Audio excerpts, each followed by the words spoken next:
आकाश आनंद जी को बार बार लेना हटाना, तो मुझे ऐसा प्रतीत हो रहा है कि कोई शायद वीडियो गेम खेल रहा है। आकाश आनंद ने भाजपा सरकार के खिलाफ बोलना शुरू किया। जैसे ही वो कुछ बोलना चाहते हैं, क्योंकि वो एक युवा हैं, उनके अंदर एक कसक है, एक पीड़ा है, उन्होंने बहुजनों के दर्द को समझा। समझने के बाद जब भाजपा सरकार के खिलाफ बोले तो फिर से वीडियो गेम खेलना चालू कर दिया, तो उनको हटा दिया। अगर हमें लगता है कि वो लोग गलत कार्य कर रहे हैं, वो गलत दिशा की ओर जा रहे हैं, तो उन तमाम अम्बेडकरवादियों का, उन तमाम बुद्ध के अनुयायियों को सवाल जवाब अपने ही लीडर से करना चाहिए। बहन कुमारी मायावती जी के अलावा हमारा कोई लीडर नहीं था। आज जो परिवर्तन की मैं बात करूं तो आज़ाद समाज पार्टी कांशीराम, लेकिन इतना मैं कह सकता हूं कि एडवोकेट चंद्रशेखर आज़ाद जी ने हर घर के अंदर जो चंद्रशेखर पैदा किया है। आकाश आनंद अपना मेहनत करेंगे, बहन कुमारी मायावती जी अपनी मेहनत करेंगे और एडवोकेट चंद्रशेखर आज़ाद जी अपनी मेहनत करेंगे। चाहे बहन कुमारी मायावती जी हों, चाहे एडवोकेट चंद्रशेखर आज़ाद जी हों, चाहे वो कोई भी व्यक्ति हो, अगर हम अपने आप को बुद्ध का अनुयायी कहते हैं तो हमें उनके पीछे अंधभक्त बनकर नहीं चलना चाहिए। नमस्ते, मैं शुभम और आपने देखना शुरू कर दिया है नेडिक न्यूज़। बसपा में जो आजकल चल रहा है वो सब आप बखूबी जानते होंगे। आकाश आनंद को बखूबी जानते होंगे। आकाश आनंद जो है मायावती जी के भतीजे हैं।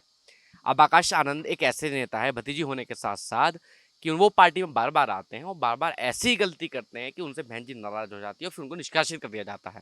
अभी हाल ही में भी ऐसा हुआ, उन पर आरोप लगे कि वो पार्टी की कुछ बातों में उनके ससुर से को लिप्त पाए गए हैं, तो बहन जी ने उनको निष्कासित कर दिया। 41 दिन बाद लगभग आकाश आनंद ने दोबारा वापसी कर ली है। अब पार्टी में उनको दोबारा पद मिला और बिहार में चुनाव भी आने वाले हैं। अब इस मुद्दे पर बातचीत करने के लिए हमारे साथ विनय बौद्ध मौजूद है। विनय बौद्ध बताएंगे आकाश आनंद की राजनीति का जो सितारा है वो कहाँ से कहाँ तक का दिखाई दे रहा है और जो भविष्य है, जो बाबा आना जाना लग रहा है, वो क्या दर्शाता है। विनय भाई, मुझे आप एक बात बताइए, जिस तरीके से आकाश आनंद पार्टी में आ रहे हैं, जा रहे हैं, बसपा जो है, बहन जी जो है 4 बार की मुख्यमंत्री रही हैं उत्तर प्रदेश की, और ऐसे बार बार अपने भतीजे को निकालना लेना क्या दर्शाता है? देखिए,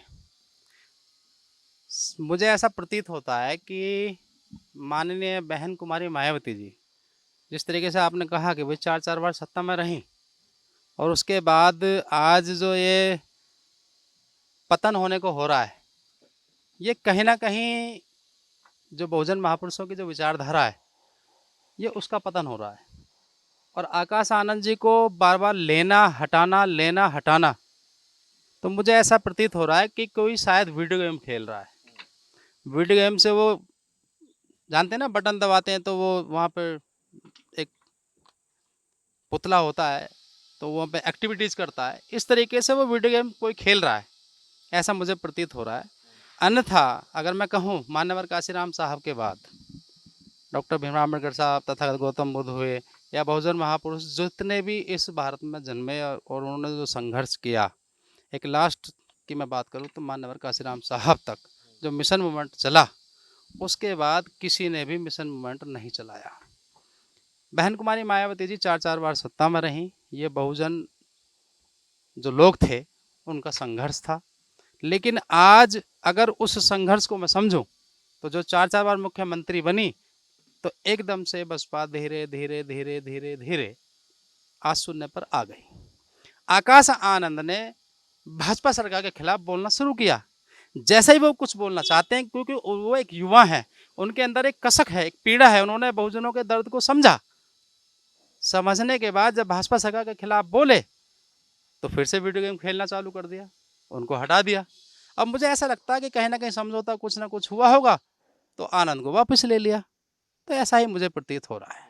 लेकिन मुझे आप एक बात बताइए, इतनी बड़ी पार्टी, राष्ट्रीय पार्टी है, ऐसा प्रतीत होना है, जो तमाम लोग आरोप लगा रहे हैं, जो वीडियो गेम की बात करें, मैं क्लियर ही बोल देता हूँ, लोग बसपा को भाजपा की बी टीम कहने लगे हैं।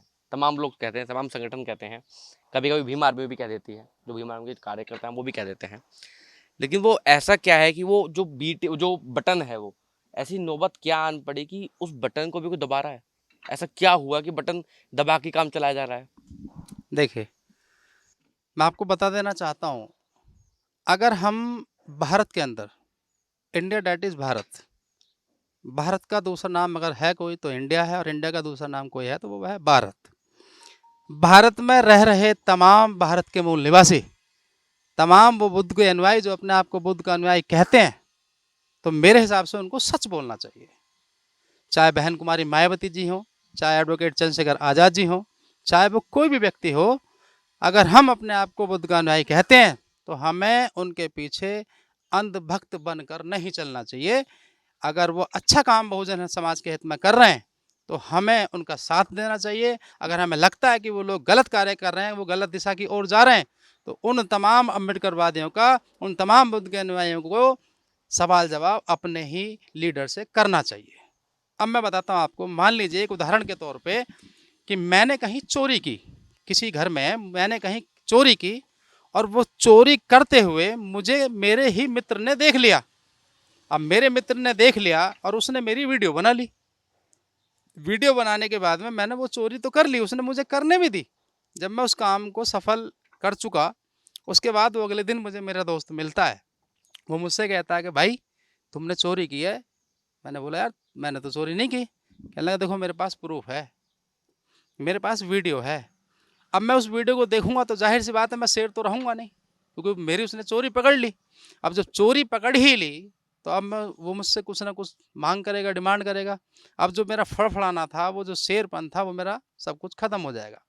तो वहाँ पर वो मेरा दोस्त मुझसे फिर कुछ डिमांड करेगा, चाहे वो पैसे की डिमांड करे, चाहे वो कुछ भी करे, तो मुझे यानी कि कुल मिलाकर वो ब्लैकमेल करने की कोशिश करेगा। तो मजबूरन मुझे उसके सामने झुकना पड़ेगा। यही स्थिति बहुजन समाज पार्टी की रही है अब भी।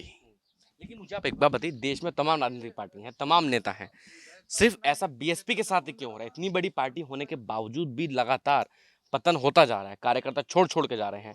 कभी भतीजे भतीजे का विवाद जो है वो कभी खत्म नहीं हो पा रहा है। शायद आगे भी ऐसी तमाम आपको खबरें सुनने को मिल जाए। तो क्या जो खबर है, विपक्ष में बहन जी थोड़ना है, और भी तो तमाम नेता हैं। मुझे एक नेता का नाम ऐसा बता दीजिए जो उसका रिमोट अमित शाह के पास हो। मैं क्लियर बोल रहा हूँ, और कोई नेता है आपके इसका रिमोट अमित शाह के पास हो? देखिए, भाजपा सरकार की मैं बात करूं तो जैसे उत्तर प्रदेश के मुख्यमंत्री हैं योगी आदित्यनाथ, भारत के प्रधानमंत्री नरेंद्र मोदी जी और अमित शाह जी, बहुत सारे ऐसे ये लीडर रहे हैं। ये बहुत, जिसे कहते हैं ना, बहुत तेज बुद्धि वाले लोग हैं।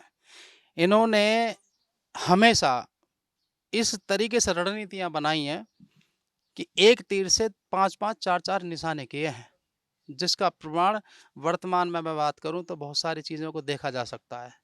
और जो पढ़े लिखे शिक्षित लोग हैं वो देख भी रहे हैं, लेकिन हो क्या रहा है, कोई कुछ कह नहीं पा रहा। भारत के अंदर सबसे ज़्यादा मैं कहूँ तो अंधकार में डूबे लोग हैं, केवल अंधकार में। उस अंधकार में जिसने कभी कुछ देखा नहीं और भेड़ चाल चले जा रहे हैं। ये बुद्ध के जो अनुयायी हैं, ये डॉक्टर भीमराव अम्बेडकर साहब को जो मानने वाले लोग हैं, ये केवल शिक्षा की बात करते हैं, ये समानता की बात करते हैं। तो इसलिए हम लोग संविधान को अगर मानते हैं तो हम शांत प्रिय लोग हैं। कानून से हम कानून में आस्था रखने वाले लोग हैं, कानून में विश्वास रखने वाले लोग हैं। लेकिन ये लोग क्या करते हैं, ये एक ही तीर से 5 शिकार करते हैं।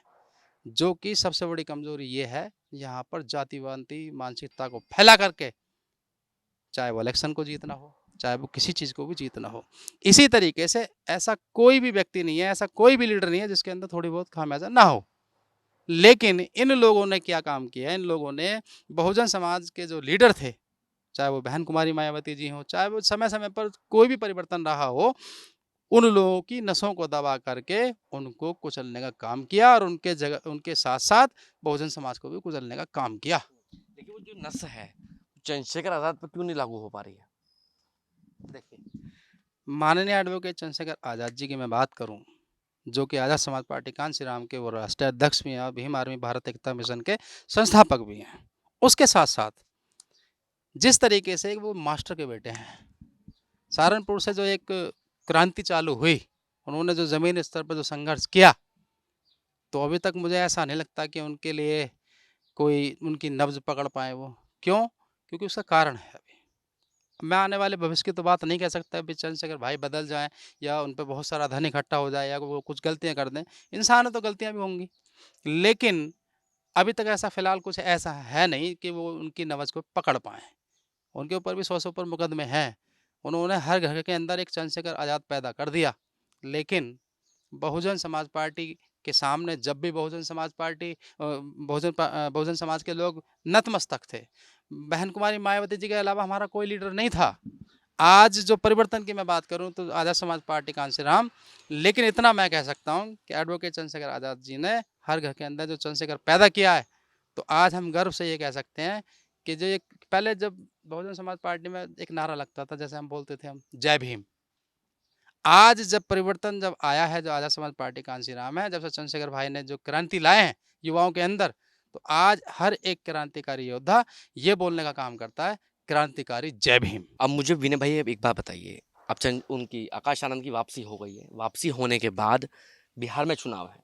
अब लोग कह रहे हैं, मीडिया में खबरें चल रही हैं कि अब आकाश आनंद जो है आकाश आनंद जो है बिहार में जो युवा वोटर्स हैं उनको खींच लेंगे। प्रभाव पड़ेगा आपके चंद्रशेखर भाई भी चुनाव लड़ने जा रहे हैं बिहार में? देखिए, मैं आपको बता दूं, सबसे पहले आकाश आनंद अपना मेहनत करेंगे, बहन कुमारी मायावती जी अपनी मेहनत करेंगे और एडवोकेट चंद्रशेखर आज़ाद जी अपनी मेहनत करेंगे। आज का जो युवा है, आज का जो वोटर है, मैं वोटर की खासकर बात करूं तो वोटर सबसे पहले आज संघर्ष देख रहा है। आज भारत के अंदर दो तरीके का वोटर है, एक तो जातिवादी मानसिकता का वोटर है और एक शिक्षित वोटर है जो केवल जमीनी स्तर के संघर्ष को देख करके वोट देता है।